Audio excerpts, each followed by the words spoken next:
We are live. Yes, we are. All right. So welcome, welcome, welcome, welcome. As a beautiful flowering tree outside of the basement here of the Masonic is in my view. What kind of tree is that, guys? Anybody know what that white flowering thing is? It's either a dogwood or a... Dogwood. Yeah, I've been calling them cherry blossoms, but no. I stand corrected. All right, Angela, you have won the extra special spiritual mind treatment, so let me know for what you would like me to do that work, and I will do that for you. And David, welcome. Okay, everybody, we weren't able to do this last week. We were looking for you and waiting for you to come, but you're here now, so everybody. Happy birthday to you. Happy birthday to you. Happy birthday, dear David. Happy birthday to you. All right, so there we go. I don't know what you saw out of all that, but there it is. We love you. All right, spiritual mind treatment. This word is being spoken for each one.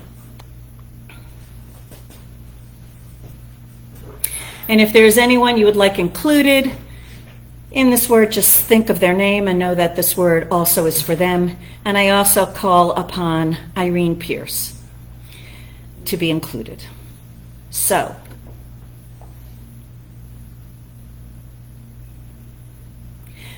there is only one life.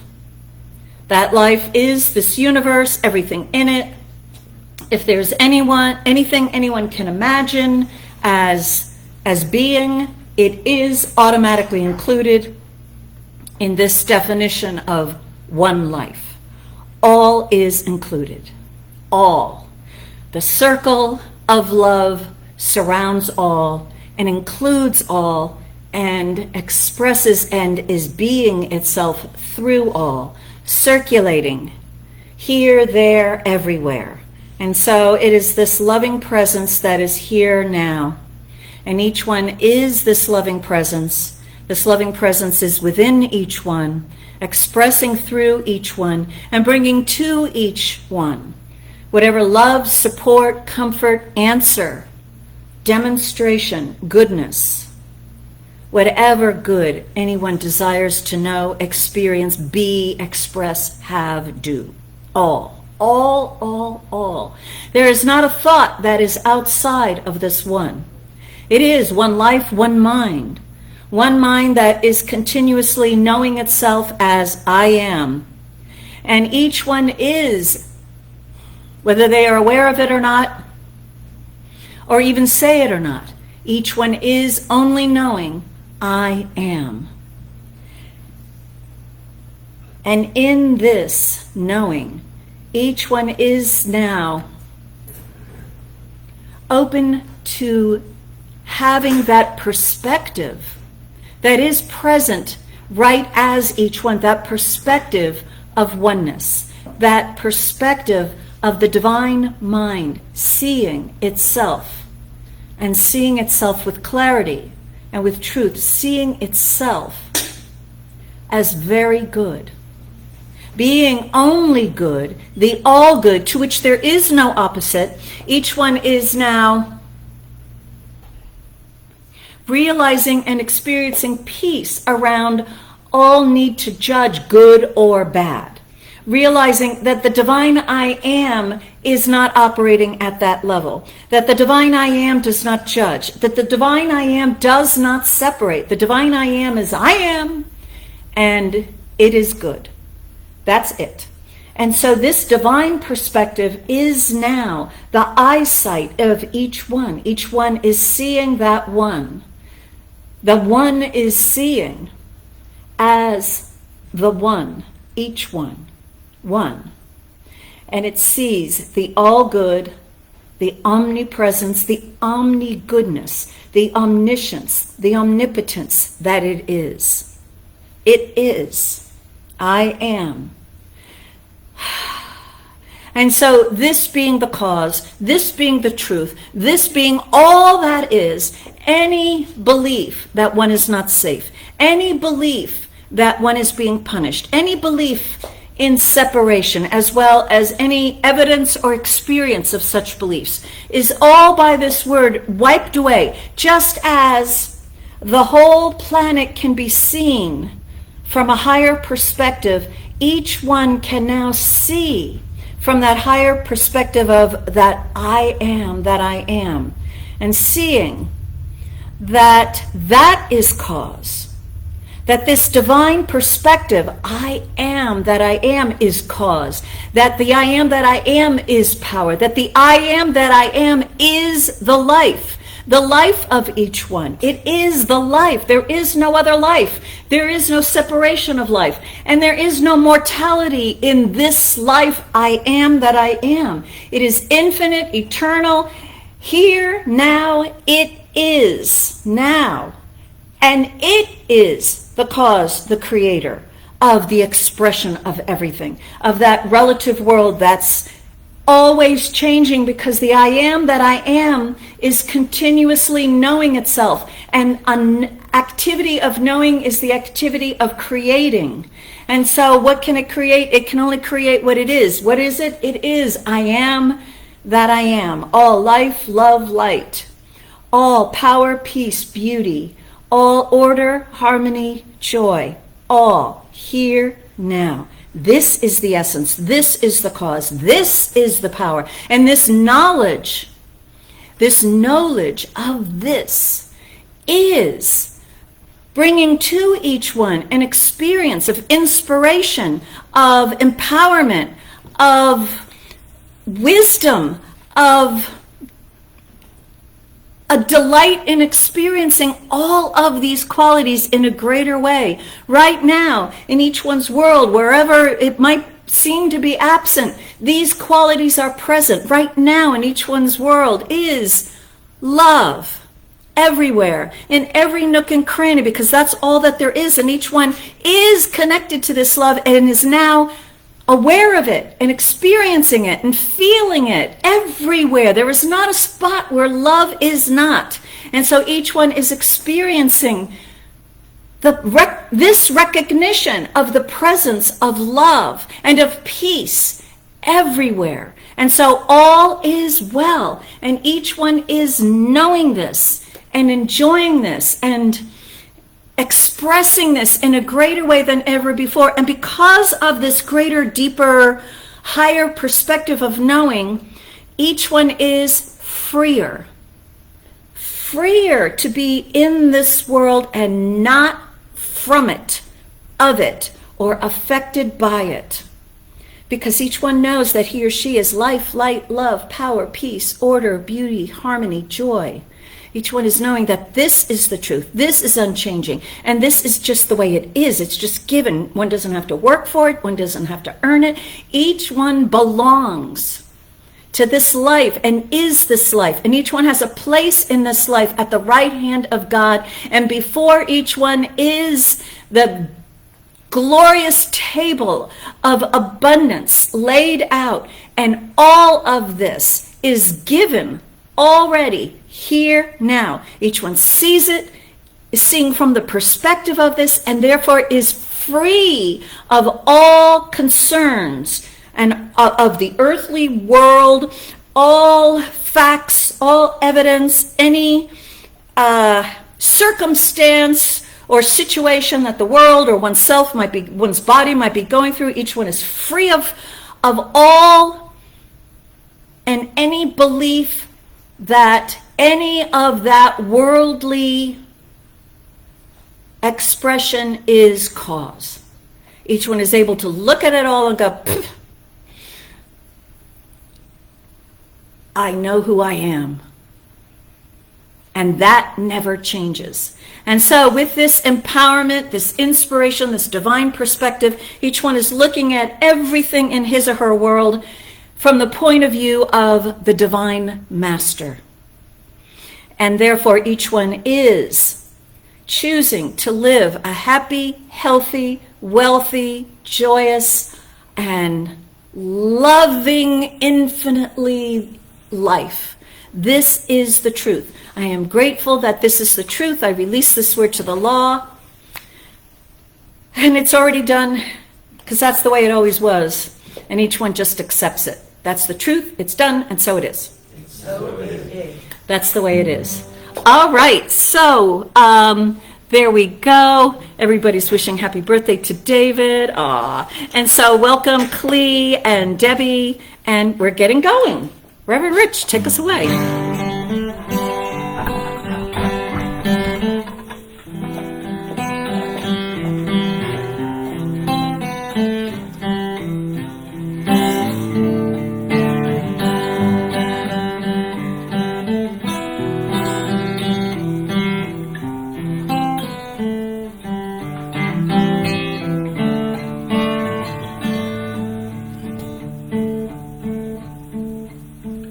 I am opening, my heart is ready to receive. I am opening, my heart is ready to receive. I am opening, my heart is ready. And so with conscious awareness and intention, we choose all the divine qualities that we desire to experience more of this day. We have them all. But we get to choose how they are expressed and their varying colors. And so we choose that. And if there's anything in your heart that you really desire, lay that on the table too, and know that accepting it, owning what we desire, is the first step of being able to receive. So let's do that now, and so it is.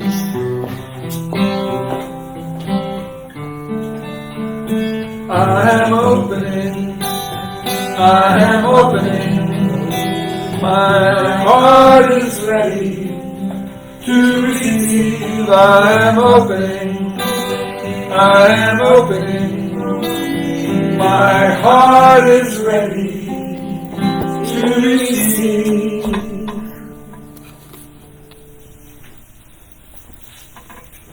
Good morning. I see some wiggling in the chairs. Do we need to get up and stretch?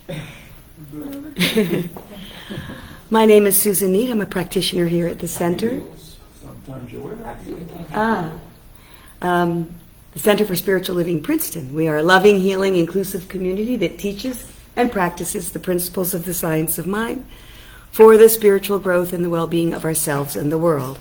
That's a mouthful, and how do we do it? We do it very well. We do it by having our wonderful services with our beloved Reverend Karen and our musical ministry by Reverend Rich. We have recorded treatment 24/7, ever available. You can always make a treatment request. They are free, and we have wonderful practitioners to do that for you.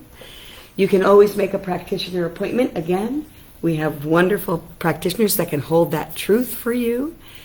And we, did I say you can request a treatment? I think I did. Mm-hmm. And we have classes and special events.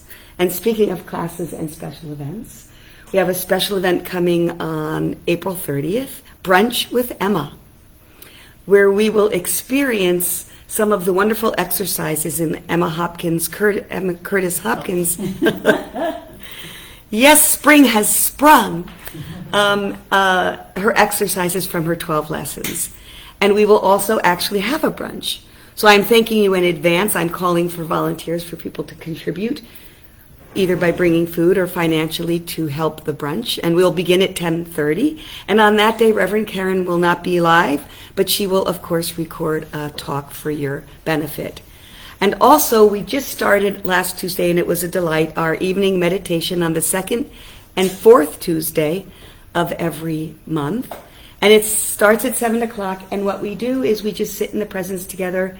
Sometimes they're guided, sometimes I read something from one of our master mystics, and When I said incognito last week, I confused a couple people that came on to the call.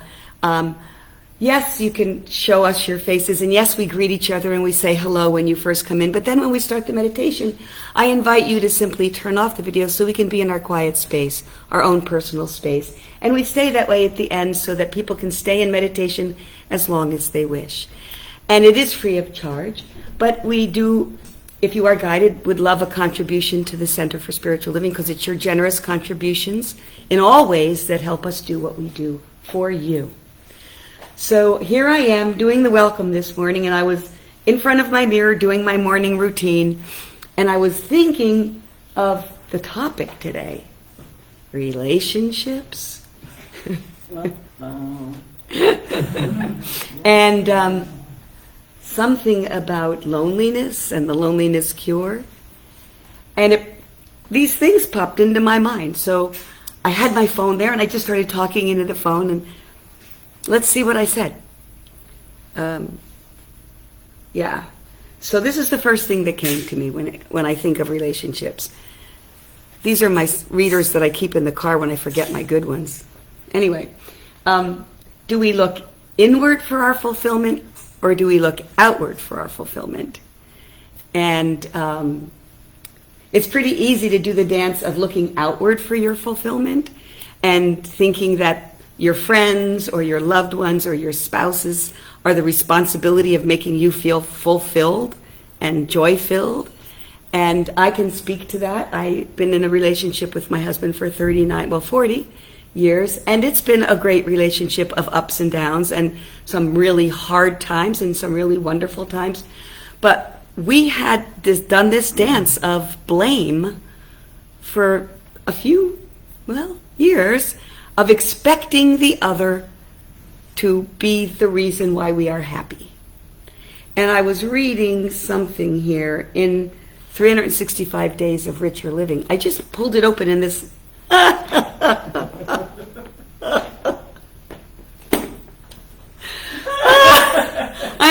You're out of the loop, I'll get you in the loop. Reverend Damaris is our POD, and guess which book she brought today?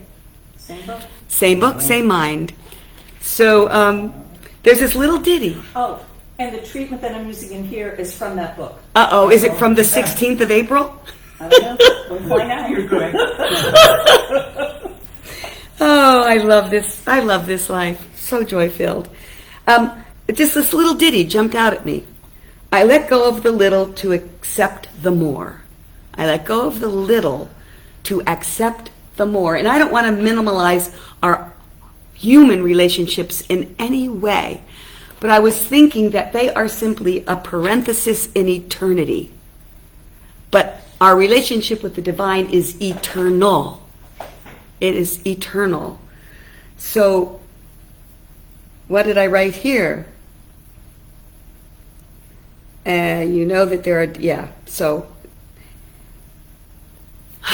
so I wanted to read this thing from Richer Living, because when I got to thinking about that parenthesis in eternity and the dance you can do and where you're looking outward for your fulfillment and you're looking outward for your joy, but when you have divine love and self-love, which is divine love, self, you are not lonely. It's impossible to be lonely because you are always loved. You are always filled full of that peace that passeth all understanding. And it just so happens that June 16th today in this book, and it's not the date that Damaris picked, so we're good. The very last sentence for today, I'm going to say it in the first person. It's not a meditation necessarily, but just hear these words. I live in a loving universe where God's love is on every hand. Divine love enfolds me and flows from me. I love the love of God in everyone I know. I am loved by the love of God in everyone I know. I dwell in love this day. Yummy. Namaste.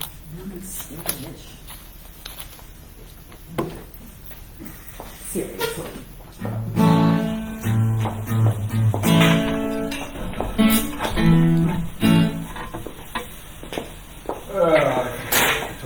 his tricks today, but you know what?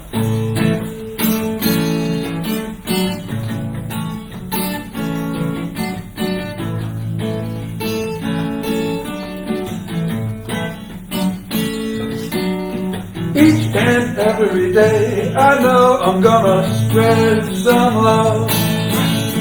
Each and every day, I know I'm gonna spread some love. Each and every day, I know I'm gonna spread some love. Hallelujah, hallelujah, joy.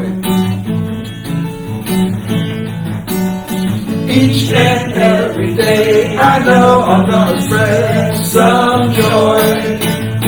Each and every day, I know I'm gonna spread some joy. Each and every day, I know I'm gonna spread some joy. Hallelujah, hallelujah. Each and every day, I know I'm gonna spread some peace. Each and every day, I know I'm gonna spread some peace. Each and every day, I know I'm gonna spread some peace. Hallelujah, hallelujah. Fight. Each and every day, I know I'm gonna spread some light. Each and every day, I know I'm gonna spread some light. Each and every day, I know I'm gonna spread some light. Hallelujah, hallelujah.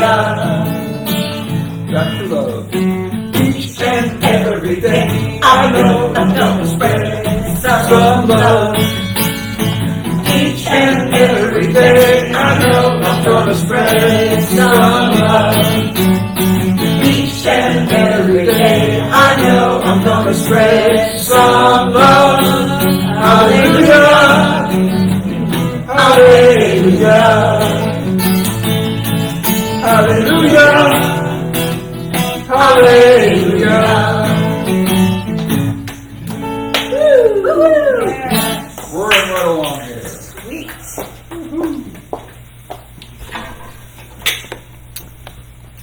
I can't see myself, but Well, they can see you. yeah, all right.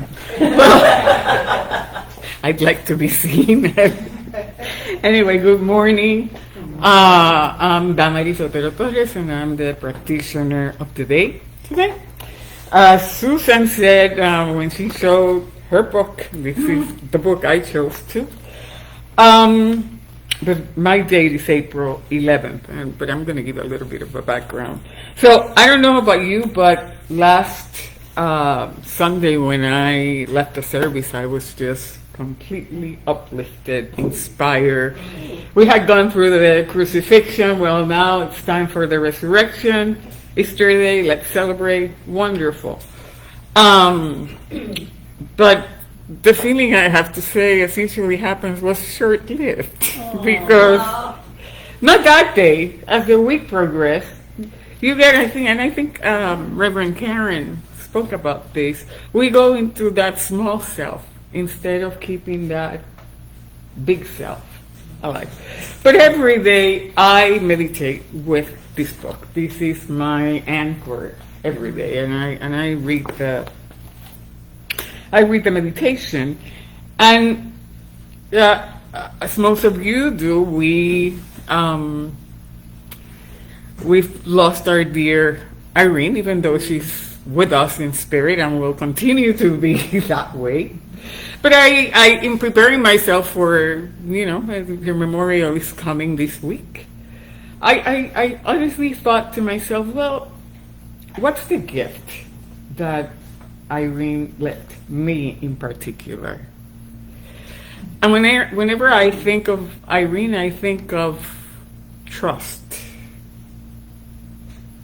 For me, she was trust embodied. She was joy embodied. But trust, I really needed to think of her as trust that day. And to my surprise, when I read this that I'm going to share with you on April 11th, it is the first, I believe, 2 weeks of April. Holmes and Barker decided to devote it to explaining a little bit better the Psalm 23rd. So this meditation is prefaced on the verse that says, "Thy rod and thy staff, they comfort me." And it reads, "Surrounded by good, I walk this day in peace. The mind and love of God support me in every decision I make and in everything I do. It is impossible to escape from the presence of God, so it is impossible to lack for any good thing. All that God is mine this day. It supports me. It enfolds me. I feel this eternal presence of love. Like David the psalmist, I know that the rod and the staff of spirit are bringing forth my demonstration of truth. The mind and the law are mine to use today. They will produce for me my sincere desires, for they must create what I choose to think. I turn in thought to God, knowing that His instant response is assured. I give thanks in advance for my healing. I accept my good from God. There is joy in my heart and hope in my thinking. I shall never again be blocked in my roadway of expanding understanding. I am joyous, for I know that I am never defeated and never repulsed.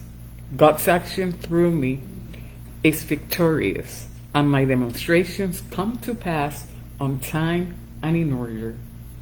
This is the joy of living according to truth.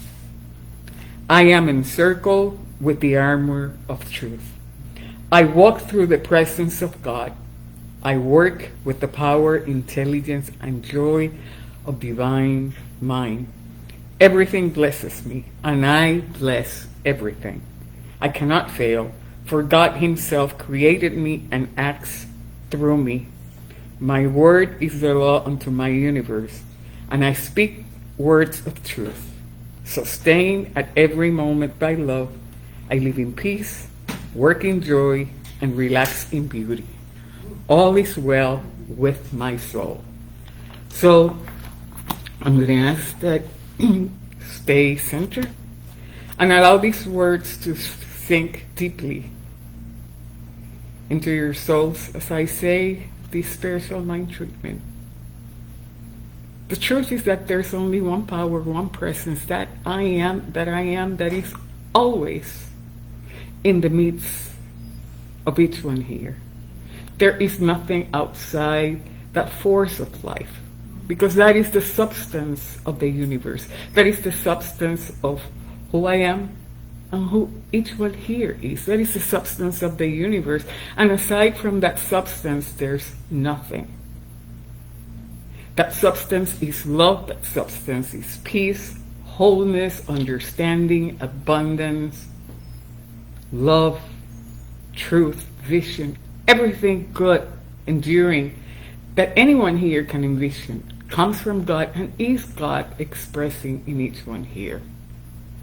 So in knowing that, each one becomes a magnet for good, a magnet for understanding, a magnet to be that substance that moves the universe.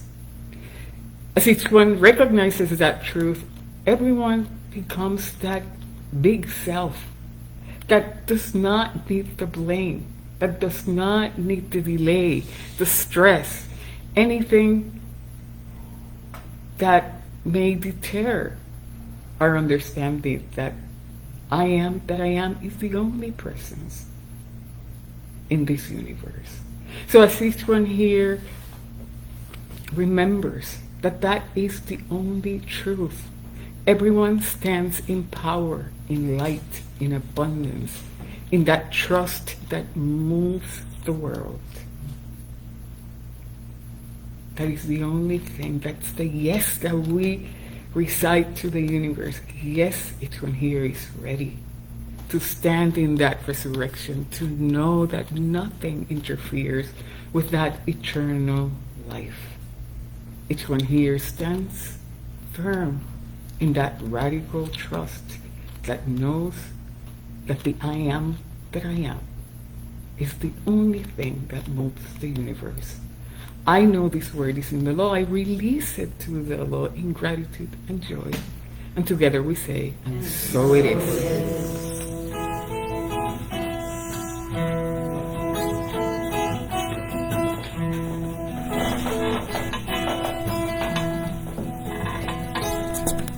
Give me love, give me love, give me peace on earth. Give me life, keep me free from birth. Give me hope, help me cope with this heavy load. Trying to touch and reach you with heart and soul.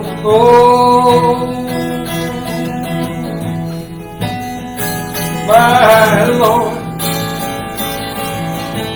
please take hold of my hand, that I might understand you. Won't you please, oh, won't you give me love, give me love, give me peace on earth. Give me life, keep me free from birth. Give me hope, help me cope with this heavy load. Trying to touch and reach you with heart and soul. Give me love, give me peace on earth. Give me life, keep me free from birth. Give me hope, help me cope with this heavy load. Trying to touch and reach you with heart and soul. Give me love, give me peace on earth. Give me life, keep me free from birth. Give me hope, help me cope with this heavy load. Trying to touch and reach you with heart and soul.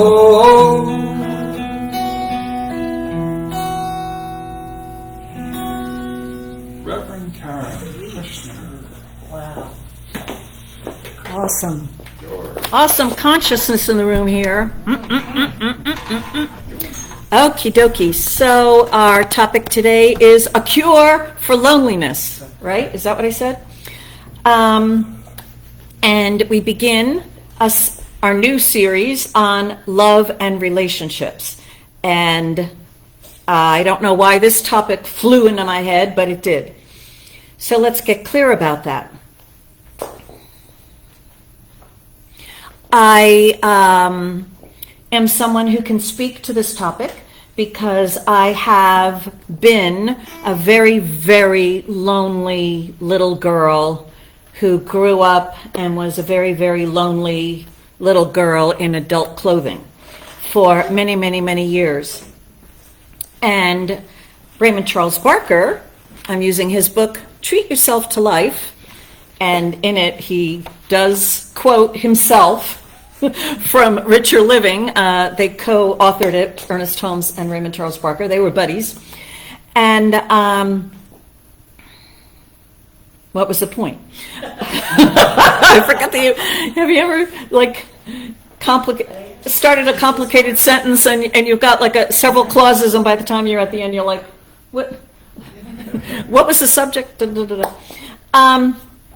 So Raymond Charles Barker explains why probably he suspects all of us begin our worldly experience being alone. And what he points out is Adults cannot understand the mind of a child. Maybe if you've got a sibling or a twin, close to you, right there, you really know what the two of you are going through. But for me, I had two adults. They said they loved me, but they were clueless as to what was going on in this little mind.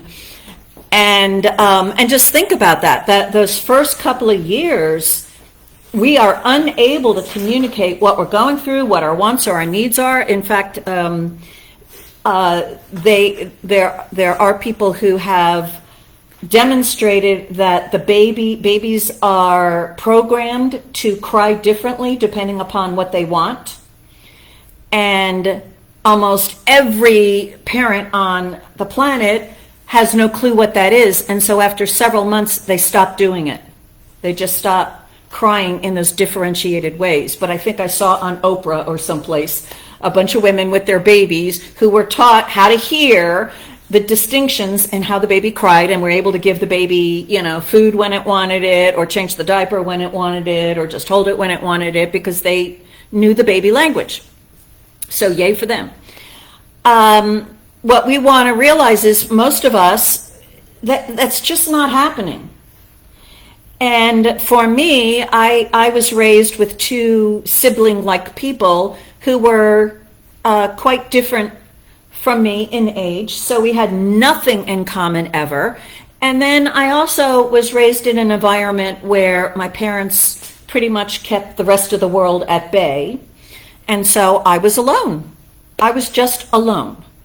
And I learned how to fill my imagination with all sorts of creatures and people and stories, and I got very, very good at living in an imaginary world filled with other beings. Because we are not created to be alone or lonely. It is not a divine desire for any of us. The divine desire is for us to know our oneness and to be connected and to share this experience of life with others. That's our divine gift. And so, yes, we do need other people in our lives. Raymond Charles Barker says that our whole yearning for a full and rich life is the inner impulsion of love, seeking a release through us as its outlet. We are given the quality of love and uniqueness, and so everything in us is a desire to create, which is a desire to express. And so we need some other people to do that. He says, no one lives unto him or herself alone, and you will err if you try to do it. He says you can be lonely in a big family as easily as alone in a one-room apartment.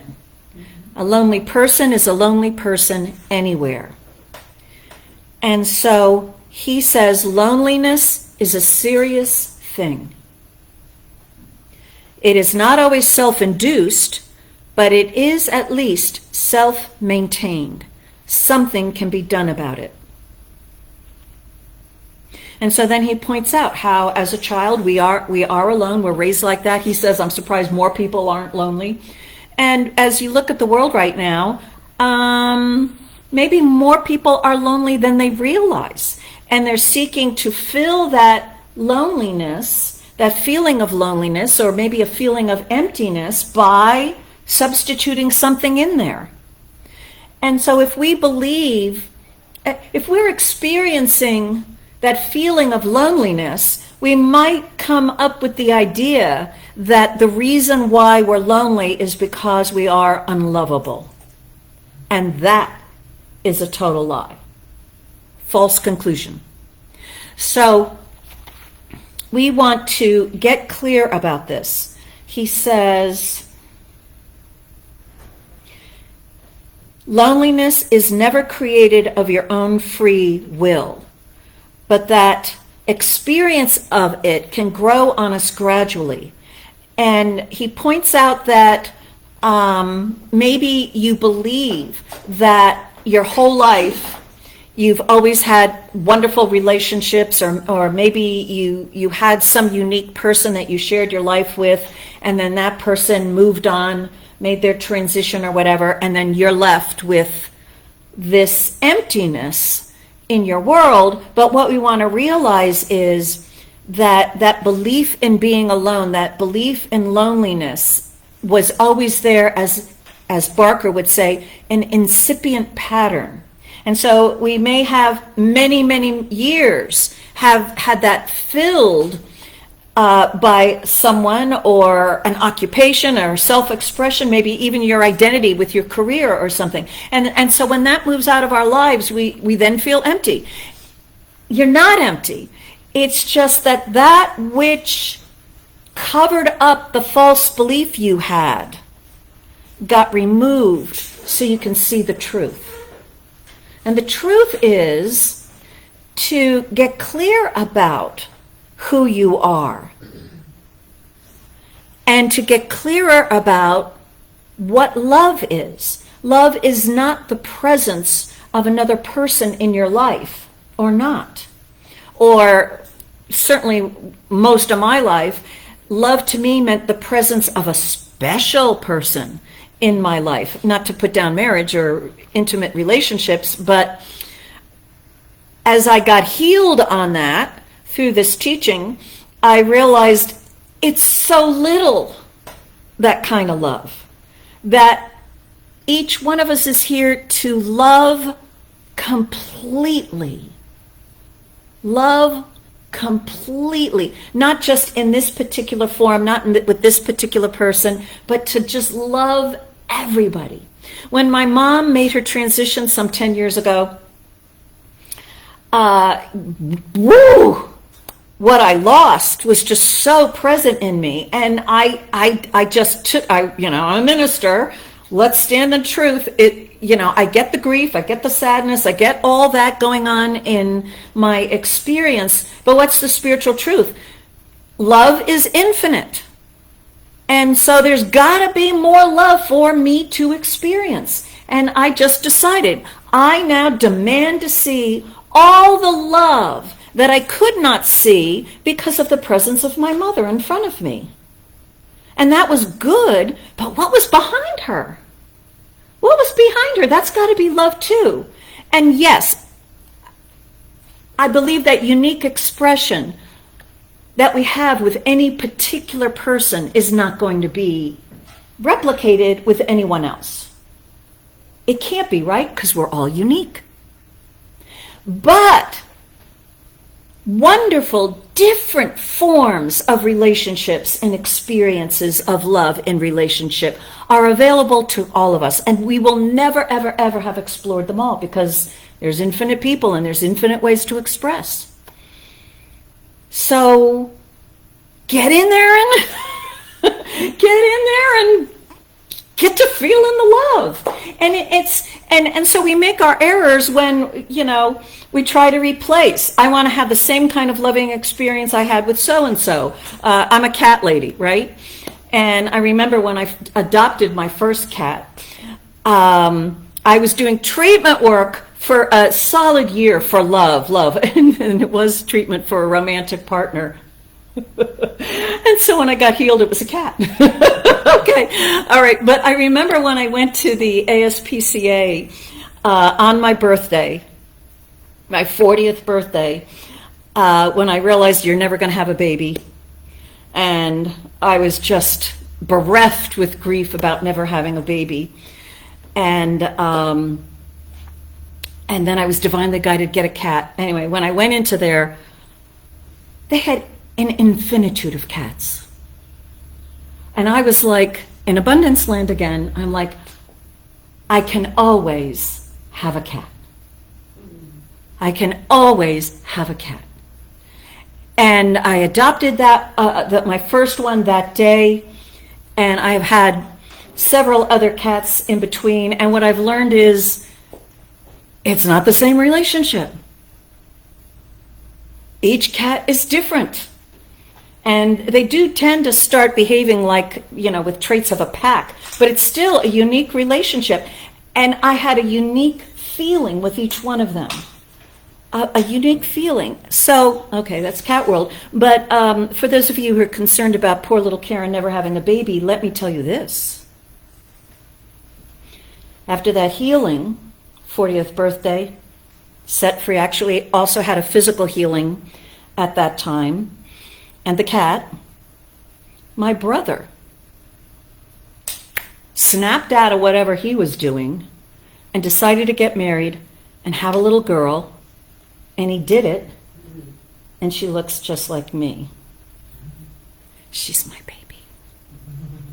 And thank you, my sister-in-law, Kathy, for being her mother. Because I realize I couldn't have done it.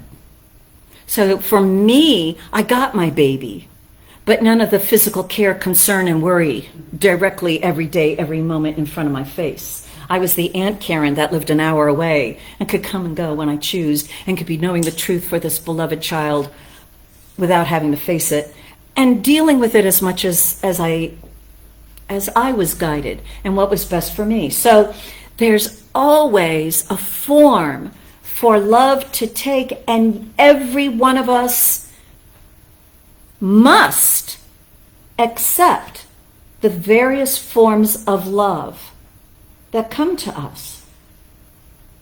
Because what comes to us is our beliefs about ourselves. And we want to get clear about that, and we want to heal that. And so we can only discover our beliefs, our deep, intimate beliefs about ourselves, through looking at another person who's screaming it at you. And so whether it's your beloved one or whether it's the stranger or the person in the car, it doesn't matter. They're all showing us beliefs about ourselves, and we are here to love ourselves completely, which includes loving everyone. The ones who show us the best of ourselves and the ones who show the worst of ourselves. Or the ones who are there who just to support you on your way. The ones, how many people out there in the world show us how we don't want to be? That's good. That's a good thing. It doesn't mean you have to be buddies with them. And love doesn't require that we be buddies with everybody. Love doesn't, because we're unique. And Raymond Charles Parker gives us permission to pass by some people because he says divine mind brings together and maintains together those who belong together so the glory of God may be manifest. And so that's not everybody because we're each unique. So you've got your tribe. We want to find our tribe. And how do we find our tribe? We find our tribe by being true to ourselves and really loving ourselves, but also sharing ourselves. We have to share ourselves. So love is an expressing essence in us. Divine love's definition is the self-givingness of spirit. And so love in us, we feel it in us when we give of ourselves. So we'll have more on that in following weeks. But this idea of loneliness has got to get addressed. So, number one, I was a very, very lonely person. And in fact, I actually had an experience of always being an observer of myself. I was never really in my body. And I noticed it. And, let me go to my fantasy world and, my body'd be doing whatever. I don't think I ever was really in my body until I got into this teaching. And I wasn't working on love. I wasn't working on loneliness. I was working on knowing spiritual truth. And I noticed after a couple of years that inner feeling of separation was gone. I was still lonely, but that separation in me, of me observing myself, it was just gone. I don't know when it happened. It just disappeared. But I was now here, now, in this, dealing with this world. And my fantasy world, oh my God, it was like 90% of my awake day was in my fantasy world, even in school. Luckily I was smart enough to not have to pay attention, and I had a little antenna when the nun was starting to look at me, ding, pay attention, okay, and she's done with me, and now go off in my little world again. Got very good at it, but I can't go there anymore. And a part of me, after I was in this teaching for about 10 years, I remember going, wait a minute, I used to do that. That's how I spent all my time, was in this little fantasy world. Let me go there again. And I don't wanna. This is enough. Dealing with what's right in front of me. So, realizing, getting your growing in your identification with this loving presence, omnipresent, is necessary. Because what we feel most lonely about is not being connected to our own soul. We have to become our own best friend. And what they point out to us in this book and other things is that our relationship with ourselves is reflected in our relationships with others. So we want to improve our relationship with ourselves. We don't want to ignore ourselves. We don't want our soul to be lonely. So we pay attention to ourselves. And we care about ourselves. And we treat ourselves the way we would like other people to treat us. Okay, that's the thing. But then, getting a little bit more detailed, Raymond Charles Barker's advice about loneliness. He says, number one, first, clarify your own mind. And here, I just said it, right? By realizing that God is an infinite intelligence and an infinite love, and that right now, both of these qualities are operating for you. In your affairs, intelligence and love are at work. So, we have to realize that the way we are created is that we are loved, and we are here to connect with that which creates us, but also connect with other people. Step 2, he says, love is the cohesive action of the universe. And it is the law of love that draws people together. And so you're not making yourself draw to other people. It's the law of love, and the love attracts like-minded beings. After my separation of my marriage years ago, I was seeing a therapist at a certain point, and I had met some woman doing something, and she immediately said, let's get together for lunch, let's do this. She made all these offers, and I'm like, I set it up, okay, yeah, let's get together, we can be friends, da da da da da da. And when I was talking it over with the therapist pointed out to me, what are you doing? You have nothing in common with this woman. And I'm like, yeah, what's your point? And so it just never occurred to me, because I thought any friend will do, anybody in my life will do. I didn't think I was good enough to bring into my life someone that brought the best out of me, that I could really enjoy. I was still that chameleon who had to make myself, enjoy and become whatever anyone else was around me. So I had to learn that. I did. He points out that the law of love can draw together only that which is similar. It cannot draw together that which is in opposition. And so, you can take lonely people and surround them with happy, friendly, extroverted people and expect them to mingle. You cannot do it and expect them to mingle because you have two different types of consciousness. Have you ever felt really lonely and separated and been at a party where everybody's having a great time and you're sitting there going... Or have you ever been in a conversation where everybody's like really into it?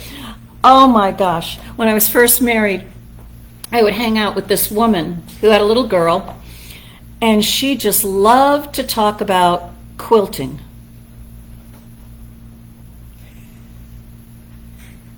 I would do everything I could to stay awake. Well, she's going on and on and on and on and on about quilting. And then we went off to the Amish country together and looked at all those quilts and walked among all the quilters. And everything in me, I just couldn't relate. Now I could. I would be very interested in that. But back then, no way, no how, whatever. And I was just bored to tears. But that was me. That was me. Now I'm actually interested in quilting. Don't ask me to do it. But tell me all about it. I'm there. I'm very interested. But the thing is, back then I wasn't. And, but again, because I thought I was not lovable, I had to take whatever came along. And there she was. So, if you who are lonely are to become less lonely, you have to begin at the point of cause. And here's the good news. The point of cause is an unconscious pattern of which you are unaware. There is an unconscious pattern of loneliness, mentally equivalent. And you can approach it first from that divine realize, wait a minute. Love is the essential quality of the universe. It is omnipresent. I am loved whether I feel it or not. That's the truth of me. And therefore, companionship and being with others is normal. It is healthy. It is natural. I don't make it happen. It's the way it is. And then get that clear about that and then realize, wait a minute, if I'm not having that experience, there's an unconscious pattern in me to separate myself. And it's got to go. It's a false belief. It's not the truth. It's got to go. It's got to go. It's not you. Who you are, who I am, we are loved, lovable, and loving. And so we have a right to expect that everywhere we go. Because love is universally present. And it is definitely your right and possible, and you get to choose whether it's probable or not, but you have that right to actually experience the love that is omnipresent with every single person you meet, even if you have nothing in common. Because love is not at the level of opinions and preferences. Love is, we are one. And so, no matter what you've got in front of you, if we can meet them without our judgment of what they're doing with their lives and their personal opinions and whatever, if we can just meet by knowing that you are one with them, and then with curiosity, where's the good in them? It may not be the kind of good I want to hang out with, but where's the blessing in them? What is their uniqueness? It's probably a very good idea not to bring up politics or religious opinions in your meeting with other people. But where are you in common? What has brought you together? Where can you link up? I had to visit a particular place. I had to have a little medical thing to experience, and I asked a practitioner to treat for me, whatever. And but then when I went and met the person who I was going to interact with, all that Karen has learned about love and oneness naturally rose up. And I was fascinated with this person and her world. And I noticed her jewelry, and I was like, whoa, great jewelry. And then I realized, wow, you work all alone here. So everything here is under your control. This is really you and how you like to work and set up things. And she's like, yes. And I was able to say, after she was all done, I started crying. Because I was like, you are so wonderful. You are so wonderful. You did something that no one else has ever been able to do. And I really appreciate that. Thank you so much. But see, I didn't have to make that up. That's who I've become through this kind of treatment work. that I am one with everyone, and let me find it. Now, we're not going to go have coffee and hang out, and we're not going to go knitting together, unless maybe she is a knitter, I don't know. But, the oneness was experienced there, even there, little world I knew nothing about, even there, the love was there for me to experience. But in experiencing it, I had to express it, because I've learned, I've grown. That's what I get to do. It's not that like I'm all that great. I'm just doing what life does. I just finally accepted it, right? So the important thing, okay, so how did I do that? Along with this spiritual truth, love is all, therefore I am love, blah, blah, blah. Right? You do that deeper work, but also this is the other thing. The treatment that's really worked for me, and I continue to do to this day. I belong. I belong. I think the antidote of loneliness is saying, I belong. I belong to life. I belong to God. I belong to this universe. And I belong. I belong as a part of humanity. Every one of you who is here in this room, and every one of you watching on this virtual reality, by being here, something in you is saying, I want to belong. Or maybe the toe of me wants to belong. But also maybe you're saying, I belong. This is my tribe. And not all of us hang out together, and go on car road trips with each other. But that's not, it's spiritually. Spiritually, we belong with each other. We are like minds. We are comfortable with each other. We belong. We have, each one of us, right, who is here, we have to claim that for ourselves. I know when I first came into this teaching, I definitely had the consciousness of I don't belong. So, people laugh, but in my New York City Center for Spiritual Living at the time, I was there for 5 years and no one noticed me, including the teacher. And when I finally began claiming that I belong, I exist, that was when they thought I showed up. But I had been there for 5 solid years. And I would sit in the same seat in the classrooms, way over in the corner, in the dark, with all my stuff filling the seat that was next to me, so no one could come near me. I did that consciously. Yes, I was lonely, and stay away from me. I was very clear. I'm not saying I was the brightest bunny in the room, but that's what I did. And so it wasn't until I was in practitioner training that I noticed my judgment and my criticism of other people in the room who were getting more attention were actually being the way I wanted to be. I wanted to belong. And so I began treating that I belong. And so to this day, whenever I go out into the world where a human being might be met, I do this treatment of belonging.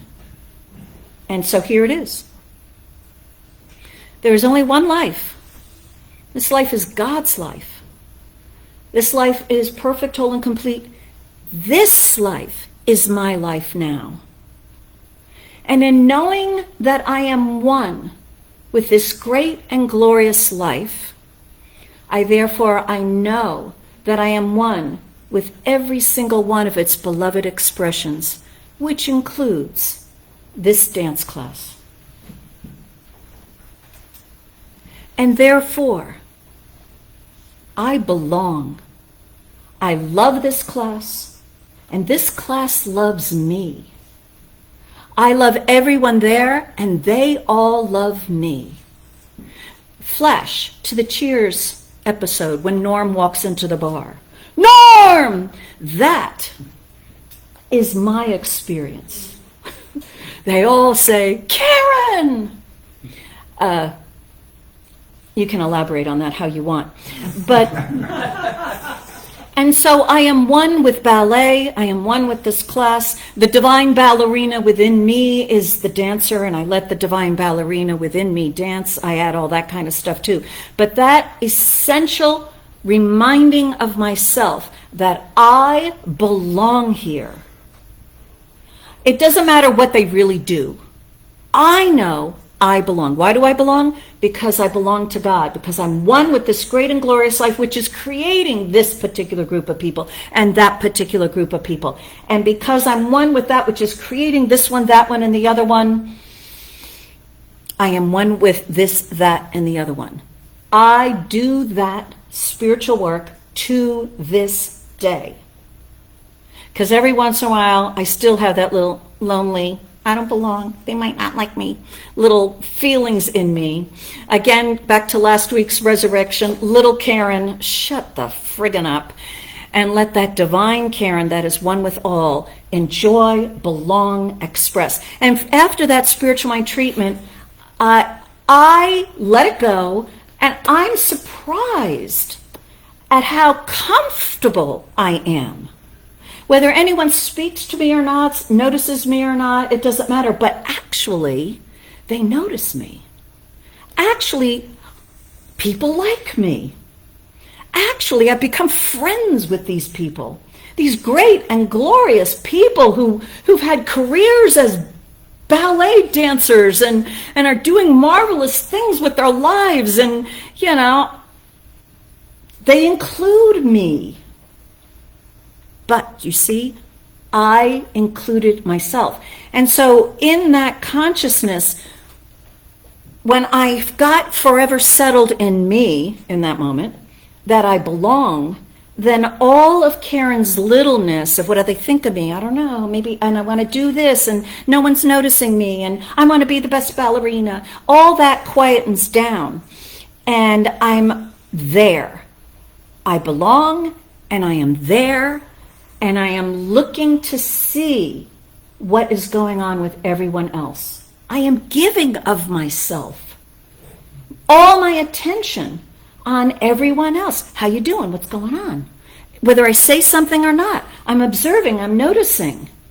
And I'm seeing, how can I support? How can I help? How can I respond? How can I make them laugh? How can I do whatever? I tend to be noisy in ballet class, and everybody else is not.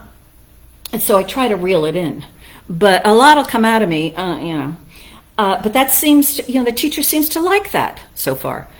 And so, and the other students seem to laugh. When you know that you belong, you don't need anything from anyone else. Now you're not lonely. You're there to give of yourself. You're there to give yourself. And maybe what's to be given from you is to shut up.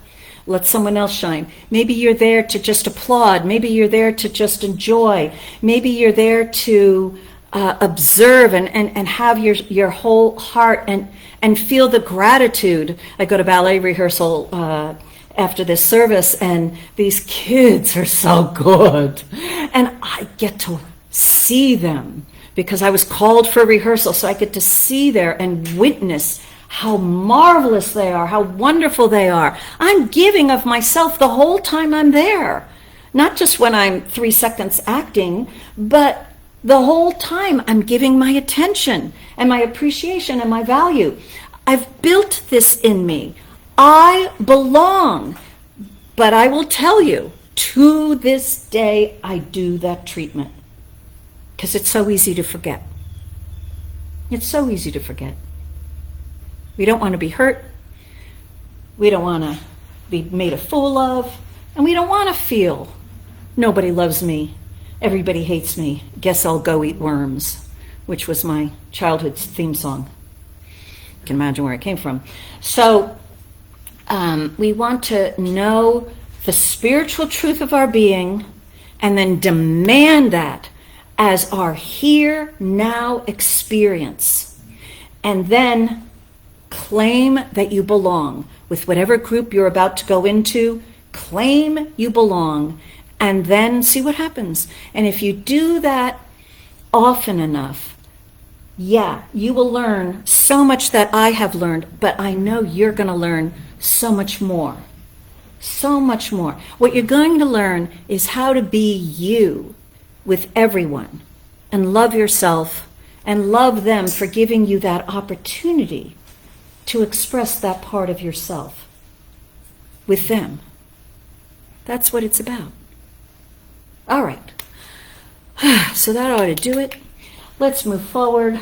Our beloved staff minister's going to sing us a song. Reverend Rich. Well, I was busy this week and I didn't get to read the plan for this morning, so I didn't know the topic.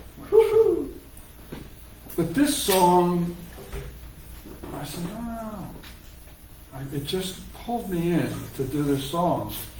And it's really just all about loneliness and what you can do to avoid it.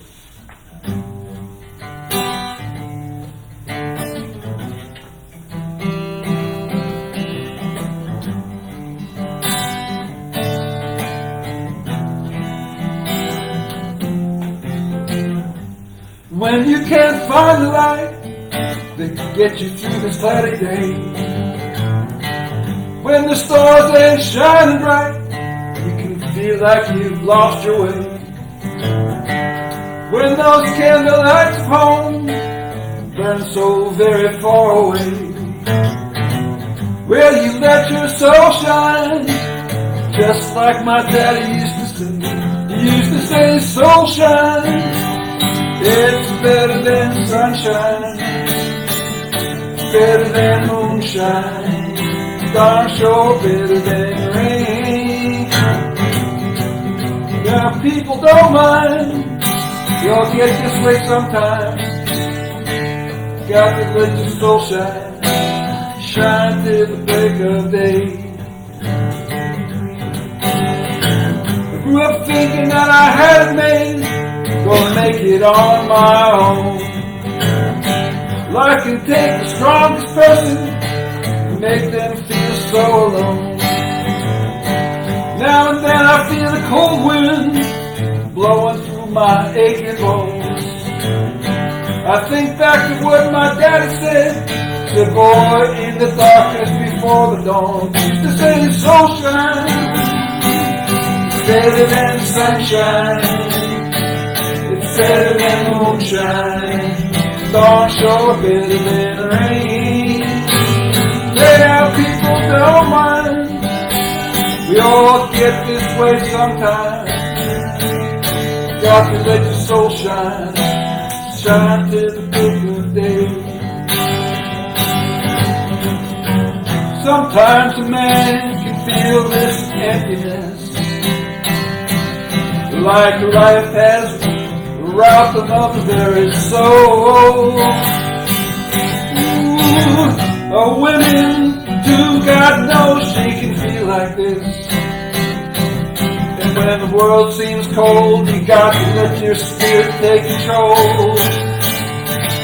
You used to say, soul shine, it's better than sunshine, it's better than moonshine, darn sure better than rain. And now people don't mind, we all get this way sometimes. Got to let the soul shine, shine till the break of day. Got to let your soul shine, shine till the break of day.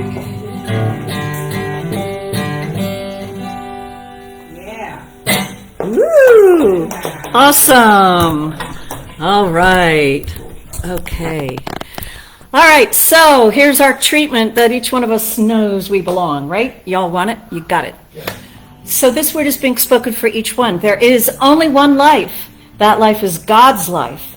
That is the only life that there is, and so it is God's life that each one is living. And that divine life is a great and glorious one, and each one is a part of that life, expressing that life, being that life, in fact, in form and in uniqueness. And so each one is one with this great and glorious life. And because each one is one with the all, each one is one with each one of its particularizations. Each one is one with every single expression.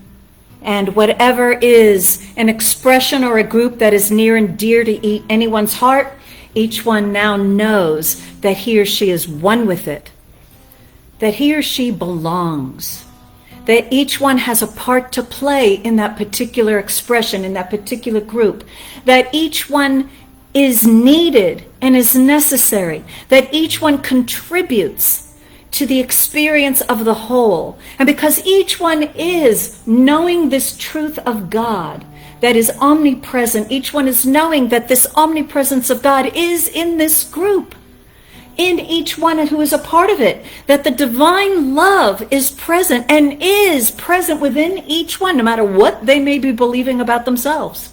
Each one here is the one that brings this recognition only by this treatment right now, by this awareness. And so each one is belonging and feels that, and each one is giving the best of themselves, the spiritual truth that all belong, that all are one, and that all are love and the creation of the all good, and that the divine desires its love and its joy and its harmony to be expressed where it brings the two or more together.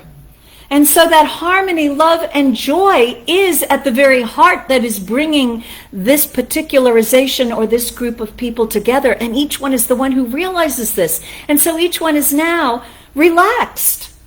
And any personal littleness or worry or belief that nobody loves me, it's erased, it's gone. It doesn't belong there because each one knows that he or she belongs, that each one is appreciated and valued and enjoyed, and each one is the appreciator, the valuer, and the enjoyer of every single one involved in this particularization and group. And so each one is that loving presence, bringing it through.